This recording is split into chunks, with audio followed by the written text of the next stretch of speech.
Namaste. You are listening to Manav Parichay, Introduction to Humanity. In the last episode, Nasir's internal transformation began, and here another big change came into the lives of Firdous and Harishchand, his transfer with his appointment to the High Court. Now Firdous faces the challenge of re-establishing herself in her legal practice in a new city. 3-month-old Abhimanyu and his elder sister Lily, these children have completely banished the emptiness from Harishchandra ji's home. Harishchandra considers himself indebted to his wife, because Firdous accepted his proposal despite being 10 years younger than him. Incredible decision. While Nasir was her husband, Firdous never observed the Karwa Chauth fast. But this time, in the new city, Firdous made a firm resolve to keep the fast. The judge's justice. When Harishchandra objected, Firdous said that this fast would become a source of energy for the whole year. Then Harishchandra ji gave a romantic judgment. Since husband and wife are equal wheels, if you keep the fast, I will also fast this Karwa Chauth. You will hear how the elite people of their new city are invited to the Karwa Chauth event, where Harishchandra's fasting becomes an inspiration for other husbands. But then, a guest woman asked Firdous a pointed question. You have adopted the fast of Hindu wives, but you have kept your name, Firdous, the same.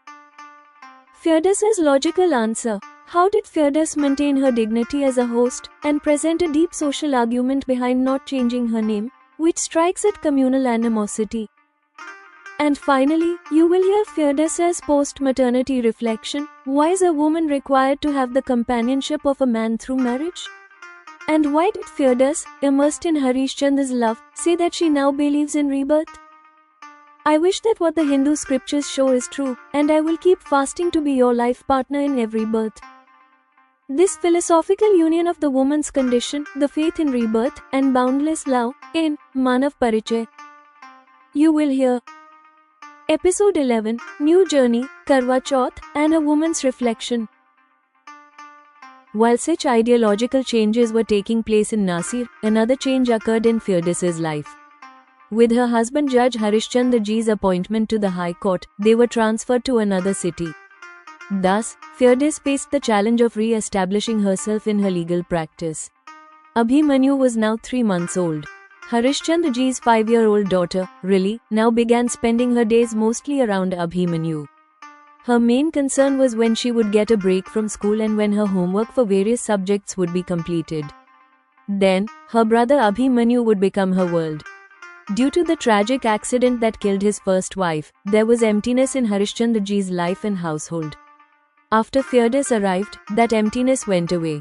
His daughter from his previous wife also began to be raised in a balanced manner, having received a mother and a younger brother. Harishchandra was extremely happy seeing all this. His wife Firdous also spent most of her time with him and at home.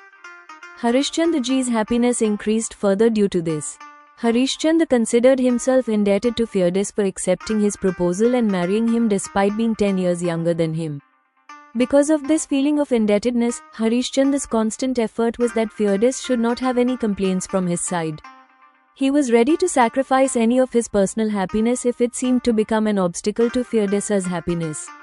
Since Firdous's birth, her Abbu and Ammi had focused all their desires solely on the fact that their daughter should never have to endure any sorrow in life.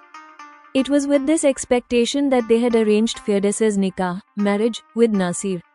However, within a short time, Firdous had to endure the unpleasant experiences of divorce and character assassination. Nasir abandoned Firdous by pronouncing triple talaq within a year. Nasir's abandonment of Firdous in this manner dashed the hopes of her Abbu and Ammi. The only thing that gave Firdous some solace at that time was that she was able to safely reach her Abbu's house. The divorce was unfortunate, but Firdous's marriage to Harishchandra ji afterwards was her good fortune. After Firdous arrived in the new city, the festival of Karwa Chauth arrived. Firdous decided to observe a fast on this day. While Nasir was her husband, there was no question of Firdous observing the Karwa Chauth fast. Even after marrying Harishchandra ji, Firdous had not considered observing this fast on the previous 2 Karwa Chauth occasions. Harishchandra is also not a person who tells his wife of another religion to follow his beliefs and faiths. In this context, Firdous's decision to observe the fast this Karwa Chauth surprised him. He said to Firdous, When you have never had any faith regarding this fast before, why do you want to keep this fast? Abhimanyu is still breastfed. In such a situation, you will feel weak from fasting all day. Firdaus replied to this, Sir, this one day of weakness in the year will be a source of happiness and energy for me for the remaining 364 days of the year. Then Harishchandraji said, Your face, withered from hunger, will not look good to me. Firdaus answered this by saying, Sir, as you fear, my face will not wither. The glow on my face is because of your companionship and love. Because of this, it will shine even during the Karwa Chauth fast. Harishchandra found a solution and said, I am a judge. If this is your resolve, then I also have to do justice. I don't know why, there are no fasts kept by the husband for the wife. Whereas in any marital chariot, the husband and wife are two equal wheels. In such a situation, it is not justice for the wife alone to wish, pray, and fast for the husband's long life. If you keep the fast, I will also fast this Karwa Chauth. I also find your company no less dear. I will also wish for your companionship life after life. In this way, both Harishchandra and Firdaus decided to observe a fast on the day of Karwa Chauth. This city was new to Firdaus. With the intention of expanding her social circle through this fast, Firdaus invited some elite families to her bungalow. So that on this night, married women could come with their families and complete their fast along with Firdaus by looking at the moon and their respective husbands. Then everyone would have dinner at Firdaus's house. The weather on this night of Karwa Chauth is pleasant. Therefore, the arrangement for this event was made in the bungalow's lawn itself. All the men, women, and children were mingling with joy. The moon also made its appearance on time. Then all the married women gathered looked at the moon in the sky. Then, looking at their respective moons, husbands, on earth, they broke their fast by drinking juice from their hands. It was a surprising sight for the guests that Harishchandraji's fast was broken by Firdaus, by offering him juice with her own hands. No other husband among the guests observed such a fast. Seeing a judge like Harishchandraji observing such a fast became an inspiration for the husbands present there to fast on the next Karwa Chauth. Then everyone had dinner together. After dinner, the women and men engaged in friendly banter. At this time, a guest woman said to Firdaus, You have adopted the fast of Hindu wives, but you have kept your name, Firdaus, the same. In the curiosity of what Firdaus would answer to this, all the women started looking at her. Firdaus understood this and then replied seriously, This city is new to us. If I change my name from Firdaus to Taramti, no one will know that I was a Muslim before marrying Harishchandraji. A tendency is seen in us that we generally make generalized derogatory remarks about other communities. In such a situation, not knowing that I am a Muslim, there would have been a fear in this kind of event that I would have to hear derogatory remarks about Muslims and endure their unpleasantness. Firdaus's answer made the woman's face turn pale. Seeing this, Firdaus remembered her duty as a host. Keeping in mind the honor of the guests, Firdaus then tried to manage the situation with her next statement, saying with a smile, However, this danger does not exist among sophisticated women like us. We are all aware of our social roles, aren't we? Hearing this, all the women returned to normal. Later, as the night progressed, everyone praised the event wholeheartedly and took their leave. Before sleeping, Firdaus narrated this incident to Harishchandraji. Harishchandraji then said, The day we learn to avoid falling into such useless things, more than half of our mutual animosity will automatically end. The next day at noon, after the children had fallen asleep, Firdaus was leaning against the headboard, lost in thought about the Karwa Chauth fast. The condition of women in society was currently the focal point of her contemplation. A thought came to her mind. If there was no danger to a woman being alone, it would not be necessary for every woman to see her future in marriage and having her own family. Since a solitary woman in society is considered an easy target for men's lustful desires, it becomes necessary for a woman to marry and have a man's companionship. Through this, the husband becomes the shield for the woman against other men. Although, sometimes it is also seen and heard that the same man, who became a shield against other men, himself begins to exploit the woman, wife. If a woman gets such an abusive husband, then facing domestic violence becomes a lifelong compulsion for the wife. That woman's dream of living a life of self-respect is shattered. When many such incidents are seen and heard in society, the wife who gets a husband like Harishchandra is considered fortunate. In such a situation, the wife's desire to observe the Karwa Chauth fast and wish for Harishchandra's companionship birth after birth is not wrong. Such thoughts ran through Firdausa's mind all day. For this reason, that night, half lying on the bed, Firdaus was asking Harishchandra ji a question out of emotion. Sir, I have observed the Karwa Chauth fast, now you will accompany me in every birth, won't you? Harishchandra ji counter-questioned, Islam does not recognize rebirth. Then how have you started believing in the concept of multiple births?